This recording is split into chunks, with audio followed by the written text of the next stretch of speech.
ভগবান বিষ্ণুর ১০টি অবতারের মধ্যে বরাহ অবতার একটি অত্যন্ত গুরুত্বপূর্ণ ও শক্তিশালী অবতার। ভগবান বিষ্ণু এই অবতার গ্রহণ করেন পৃথিবীকে রক্ষা করার জন্য। একসময় অসুর রাজ হিরণ্যাক্ষ প্রচণ্ড শক্তিশালী হয়ে ওঠে। সে দেবতাদের পরাজিত করে এবং পুরো পৃথিবীতে আতঙ্ক সৃষ্টি করে। তার অহংকার এতটাই বেড়ে যায় যে সে পৃথিবীকে সমুদ্রের গভীরে ডুবিয়ে দেয়। ফলে চারদিকে অন্ধকার ও বিশৃঙ্খলা সৃষ্টি হয়, আর জীবজগৎ বিপদের মুখে পড়ে। দেবতারা এই অবস্থায় অত্যন্ত চিন্তিত হয়ে ভগবান ব্রহ্মার কাছে যান এবং সাহায্য প্রার্থনা করেন। তখন ব্রহ্মার ধ্যান থেকে একটি ছোট্ট বরাহা রূপের সৃষ্টি হয়, যা ধীরে ধীরে বিশাল আকার ধারণ করে। সেটিই ছিল বিষ্ণুর বরাহা অবতার।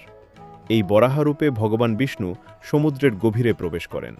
সেখানে তিনি অসুর হিরণ্যাক্ষের সঙ্গে এক ভয়ঙ্কর যুদ্ধ করেন। এই যুদ্ধ বহুদিন ধরে চলে। অবশেষে বরাহা অবতার তার শক্তিশালী দন্ত দিয়ে হিরণ্যাক্ষকে বদ্ধ করেন এবং পৃথিবীকে তার দন্তের ওপর তুলে আনেন। সমুদ্রের গভীরতা থেকে পৃথিবীকে উদ্ধার করে তিনি আবার তাকে তার স্বাভাবিক স্থানে স্থাপন করেন।